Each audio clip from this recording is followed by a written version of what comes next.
So here we are once again talking about, well, potentially the next general election. It could be a matter of months away. It may be next year. Truth is, we don't know. And the only real people who can, well, make that happen at this moment in time are potentially the Tories.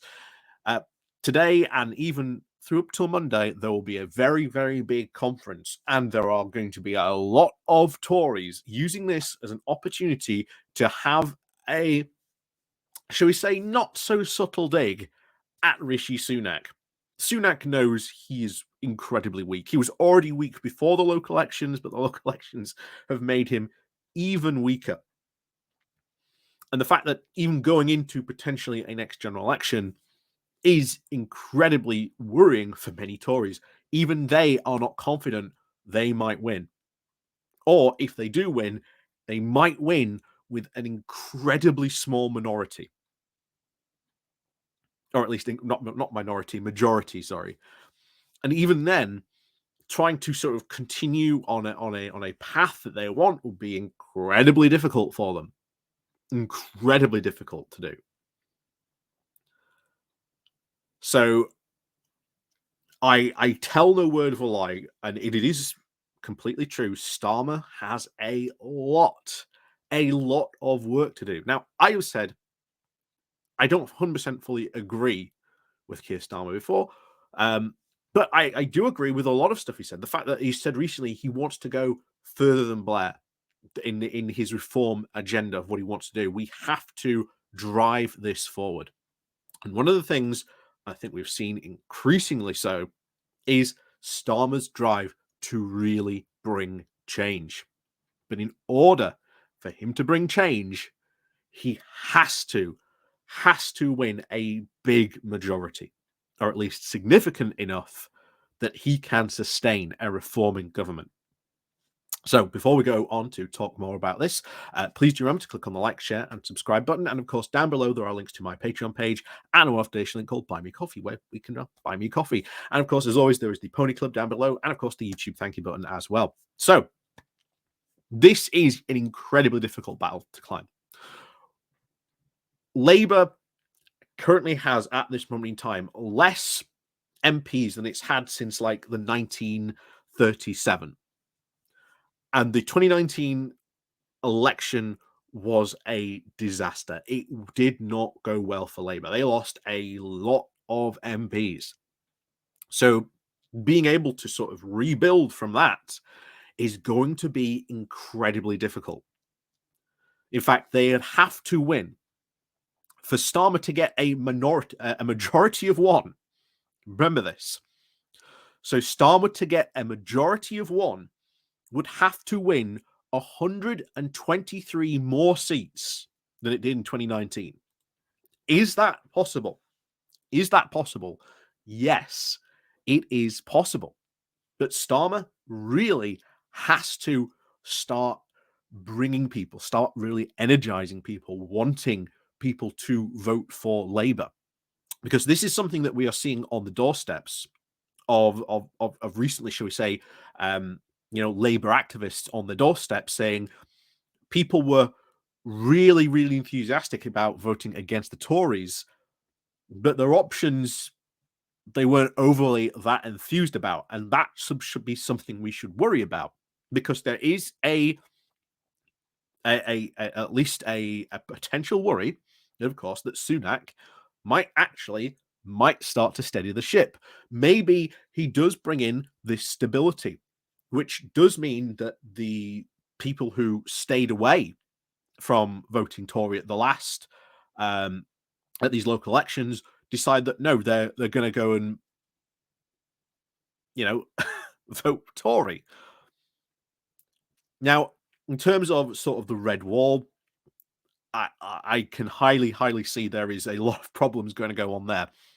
And interestingly, of course, as we've said before, Starmer has to focus on more than just the red wall. There has to be a bigger, broad church approach than just focusing on the red wall.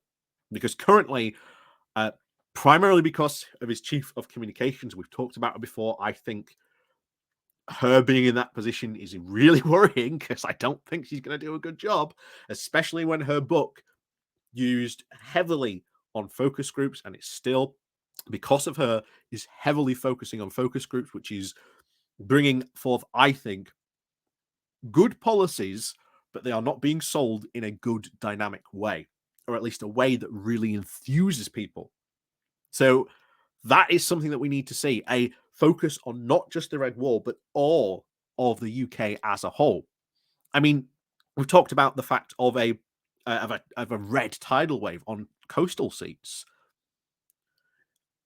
People forget that prior to the referendum in 2016, all the pro UKIP movements, that the worries that the Tories were facing were coming from coastal seats.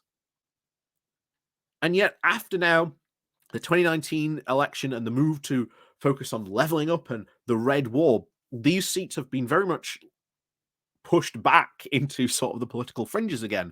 But if you go and talk to these people, they're not saying really what UKIP are saying. That they want better local transport, they want more opportunities for people. They want jobs that exist beyond, being dead 6 months of the year. And yet there's a big opportunity there. And not just for really focusing on them, but for building a big, big strategy. And Starmer really has to start getting there and doing it. Now, of course, what happens, as we said, the likelihood of a potential hung parliament. I think that is likely. That is a very likely scenario. We get a hung parliament. And I am very, very much of the opinion that even though Starmer may not want to talk about having an electoral pact with the Lib Dems and Ed Davey, it is something I would want him to prepare for. Like, that is what I would want him to say. Maybe, of course, you don't want to come out and say politically that's the case, because obviously you want your side to win. I understand that.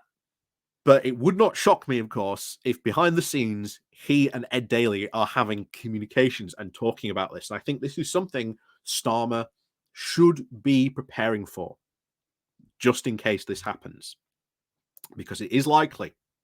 A hung parliament is likely. So Starmer needs to prepare for that, because you cannot really transform this country unless you get the Lib Dems on board as well. And to be honest, there's a lot of stuff the Lib Dems are sort of interested in that we can say, support us, back us on this, and they will go, excellent, we will.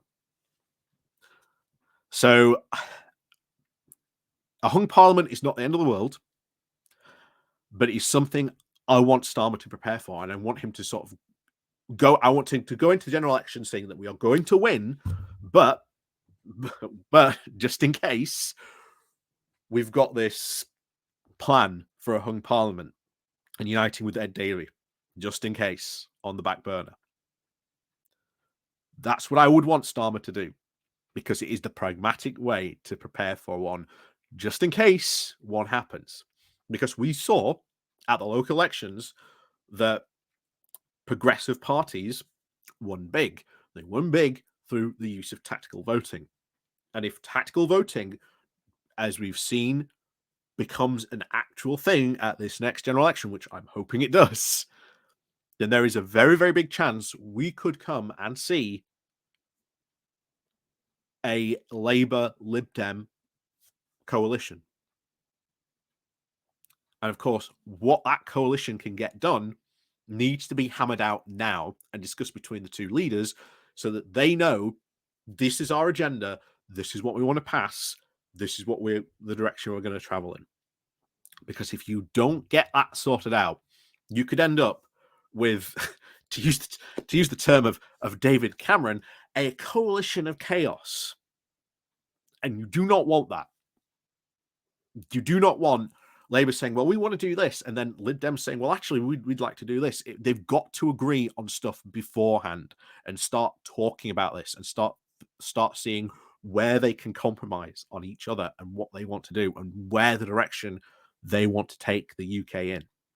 That is something that should be happening. I hope it's happening behind the scenes, but you know, and I don't want a hung parliament. I like I say, I want an outright, Labour win with a good majority, and with a strong majority. But if we do come to a situation of, well, it's a hung parliament between the Lib Dems and Labour, then that is fine. And as we said, what is it, 129 seats? No, 123. So they've got to win 123, and that will give Keir Starmer a majority of one. Now that is not good, because he will need at that point the Lib Dems certainly on board to say, hey, we want to get this, this, and this done. Will you back us on these? Then absolutely. That's something else he probably should discuss as well. But yeah, very, very likelihood, of course, of a chance of a hung parliament happening. It is likely. So I want Starmer to prepare for one just in case one happens, so that,